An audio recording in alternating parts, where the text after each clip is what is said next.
Hello everyone, welcome back to YK Reviews. Welcome back to another episode of your weekly entertainment news here. Lots of news regarding updates on projects, announcement, delays, so lots of things to catch up on. Once again, timestamps will be in the description down below for all the news stories. Anything in particular you're interested in, timestamps will be in the description down below, so let's get into it here.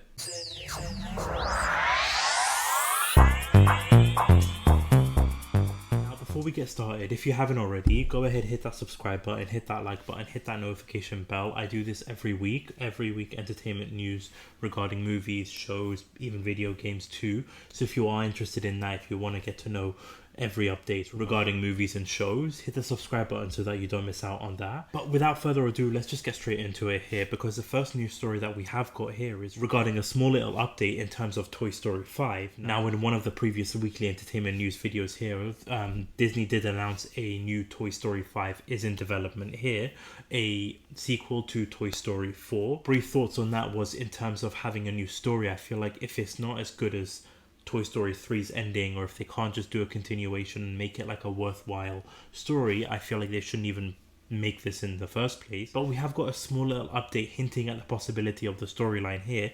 This is coming from the direct here, and it's being reported by Pixar CEO peterjackson. Apologies if I'm mispronouncing the name here, but he offered up first hints of the plot of Toy Story 5 following the announcement earlier this month. So he was speaking with The Wrap, and he basically goes on to say that it's going to be surprising, teasing that the sequel has got really cool stuff that audience haven't seen before. And he continues to note down that Toy Story's strategy has been to not plan for the future and simply make this movie. The thing we've been really trying to do, and this has been a case for a while, is we've been looking at them a little bit like, okay, we're not planning for the future. When we made the first Toy Story, we had no idea that there would be a Toy Story 2. We're just trying to make this movie. But in making the movie, it takes you places, unexpected places, which is what I love about the creative process. If I knew exactly what I was doing when I started making a movie, there'd be kind of no point in making it. I discover so much along the way. I come home wiser and more worldly. And once again, as I mentioned in the previous weekly entertainment news here, so regarding the Lightyear movie, it looks like that was a bust. They're not going to be continuing that, going back to the old IP of Toy Story here. Basically confirming here that we've got cool stuff that the audience hasn't seen before. Now, if you haven't seen the Toy Story movie here, spoiler alert, but you've got the first movie with Buzz and Woody working together, escaping Sid's place, going back to Andy's. You've got Toy Story 2 where Woody gets kidnapped and Buzz and the crew go and rescue Woody. You've got Toy Story 3 where Andy's grown out of the toys, so they go into a daycare or child center, forgot the exact name of it, only for them to escape. At the end of the movie, have this beautiful ending of Andy giving these toys to this little girl Bonnie for the future. And then you've got Toy Story 4 where Bo Peep has been branching out on her own. Woody and Forky, who is a new character in the movie, find out about Bo Peep, and then Woody basically at the end of the movie goes his separate ways from Buzz and the toys to go fulfill his destiny and his adventures with Bo Peep, essentially there. So having something that the audience hasn't seen before, only thing I can think of is the toys interacting with the actual human beings, even though they did that slightly in the first Toy Story movie, freaking out Sid. This is the only route I can think of them going here, where it's something unique, something we haven't seen before. I mean, I'm still weary about them making this Toy Story 5 movie. I really just need to find out more information about it, see a potential teaser, trailer, knowing what they are going to be doing with the movie to maybe gain more excitement. At this moment in time, I'm obviously going to see, I've seen all the Toy Story movies, so let me know your thoughts, your opinions in the comment section down below regarding this, your excitement level, what you think about the possibility of something that the audience hasn't seen before, your theories and speculations. Let me know down in the comment section below here. Now, the next news story here is we have got something that we haven't heard in honestly a while here, is with the It prequel series. HBO Max is coming from the Hollywood Reporter. HBO Max orders its It prequel series, Welcome to Derry, from Andy Muschietti here. So if you haven't heard about this, is that there's going to be a prequel based on the character Pennywise the Clown, basically when he first landed to Earth, and this is going to be set in a time period long before the events of It 1 and It Part 2. So this is going to be when he first comes to Earth and how he adapts, how he becomes the clown in itself, Pennywise the clown. And from what we're seeing here from the Hollywood Reporter here is that Andy Muschietti is going to be directing multiple episodes, including the very first episode here. And the working title right now is Welcome to Derry. So a little bit of an update regarding that. We haven't heard much for a while in terms of like updates regarding this here, but it looks like now we've got like a director attached, Andy Muschietti and Barbara Muschietti, who are going to be on board for this project here. And we also get a little bit of and we also get information here. So again, from the same report here, creative details are still scarce in terms of plot details and information from the show itself, but it's expected that the series will be a prequel to New Line's It films, promising to expand the vision of the movies. So as I mentioned here, getting more information about Pennywise coming to Earth for the very first time, how he adapted, how he became the character he is today. So a little bit of more information there, still no release date or anything like that. So hopefully we do get more information now that the director's attached. We get more information, more filming information, trailer hopefully releasing by the next year or two. So let me know your thoughts, your opinions in the comment section down below regarding that. Your excitement level, what you think about the show in itself. If you've seen the 2 It movies too, let me know your thoughts about that in the comment section down below. Now, something that I did not expect and did not see coming here is we've got an update in terms of the Lord of the Rings franchise here. This is coming from the Variety, and it's apparently that the new Lord of the Rings movies is going to be set at Warner Brothers. So we're seeing here that Warner Brothers Picture is revamping the Lord of the Rings film franchise. On Thursday earnings call, Warner Brothers Discovery CEO David Zaslav announced that the newly installed studio leaders Mike DeLuca and Pam Abdi have brokered a deal to make multiple films based on the beloved J.R.R. Tolkien books. The project will be developed through Warner Brothers label New Line Cinemas. The first Lord of the Rings trilogy, helmed by Peter Jackson, grossed nearly $3 billion worldwide. Jackson's follow-up trilogy based on Tolkien's The Hobbit matched the grosses. No filmmakers have been attached to the project as of yet, but in a statement to Variety, Jackson and his main Lord of the Rings collaborators Fran Walsh and Philippa Boyens said Warner Brothers and Embracer have kept us in the loop every step of the way. Now again, I did not see this coming here. So they recently just did Amazon, the Lord of the Rings TV series here, expanding on the lore and the universe of Middle-earth and Lord of the Rings lore here. So now that we're getting more movies for Lord of the Rings, I do love the Lord of the Rings movies. I've seen The Hobbit and the Lord of the Rings movies. I'm still working on the show in itself, just not have had time to finish the show completely. But I do love the whole franchise in itself. The movies are fantastic. From what I've seen, the show is really entertaining too. But I'm very curious to see what they're going to do with it, the type of movies that they are going to be producing here. If people are even interested in the Lord of the Rings now here and like movies in itself, because back then it was a huge hit.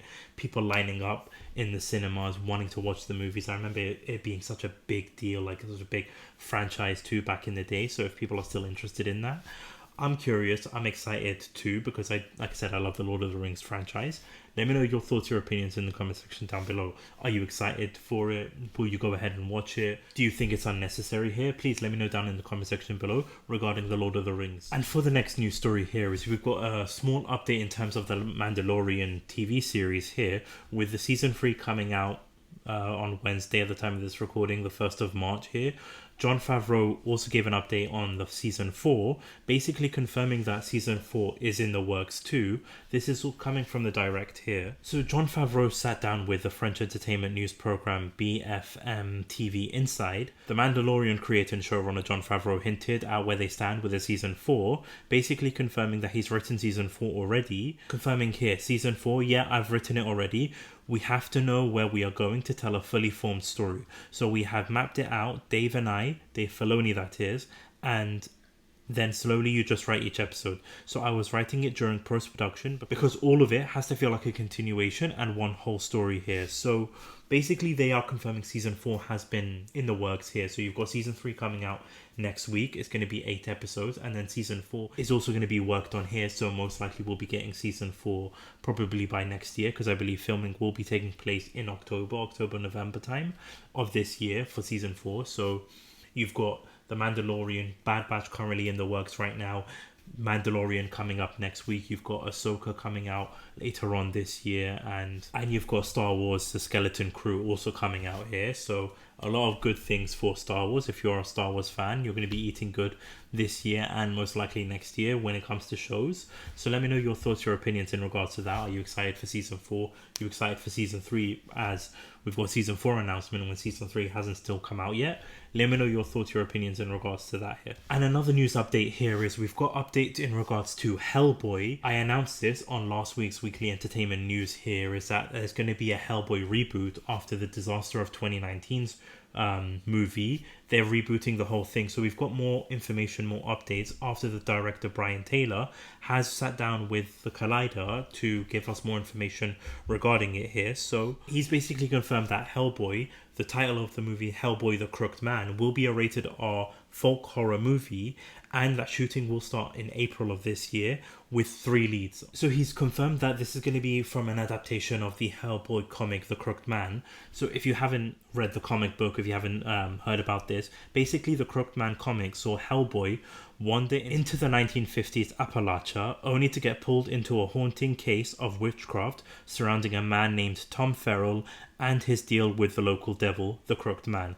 Farrell has returned to where he first became a witch in order to atone for his sins and team up with Hellboy, as well as the local witch named Cora, to venture up the mountains to a church in the Crooked Man's domain. Minola's comic pulls no punches, with some truly disturbing scenes from cannibalistic witches to Tom's father's death, and even the Crooked Man himself, whose true form is nothing short of nightmarish. So this is going to be one hell of a graphic movie from what I'm seeing here, something that is going to be a complete night and day to the 2019 movie here, something that I feel like is needed with the Hellboy character in itself. And the director also confirmed that he wants to stick as close to possible as Minola's comic in itself here. He basically goes on to say that we started with a draft by Mike and Chris. Funny enough, a lot of what I'm doing is trying to bring it closer to the original comic book than what they did.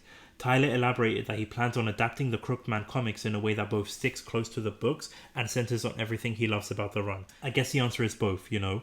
A comic book will never directly translate to the screen, but I will tell you that my intent in the movie is to really honor and bring to life the original comics. Part of making the Crooked Man work, however, is ensuring the graphic nature stays intact. In depicting the many horrors that befall Hellboy, Tom, Cora in their journey up the hurricane, there's an opportunity for Hellboy to stick out with a R rating that would firmly separate it from Marvel's PG-13 domination. Luckily for Tyler, Millennium agreed. I pitched an R-rated folk horror movie, and the team here at Millennium have been nothing but supportive. It's a great group of people, and they love horror. So this honestly is something I'm really pumped for here, and I'm really excited to see what they're going to do with this here. I really enjoyed the Hellboy movies back in the day. I really wish they did a continuation for that movie in itself rather than the 2019 version. And I'm sorry I'm shitting on that 2019 version so much. It was just so bad. But this has got me really hyped for it here. A nice comic book horror type movie, rated R movie here. Looking to see what they're going to do with that. So if you are a fan of Hellboy, let me know down in the comment section below your thoughts, your opinions, what you think about this adaptation, this comic book run here, the rated R version of Hellboy, and your excitement level for this. Let me know down in the comment section below regarding that one here. And for the next news story here, a couple of updates in terms of like Marvel projects. I noted last week that they're going for more quality over quantity, reducing the shows that they're going to be putting out every single year. So we've got a little bit of an update regarding Agatha's Covenant of Chaos here. This is coming from the direct here, and it's getting a basically frustrating release update because basically as part of Marvel's internal release calendar, Agatha's Covenant of Chaos has been changed, where the premiere date has been changed to TBD, which basically means to be decided or to be determined, rather than its initial winter 2023 release window. So this is also like basically an update, as I also noted last week too, is that you've got Echo series, the Ironheart series, all being pushed to next year as well. So now with this having a TBD release date rather than an actual like a year release date, it just means that they are focusing more on story and quality rather than quantity, which isn't a bad thing for me.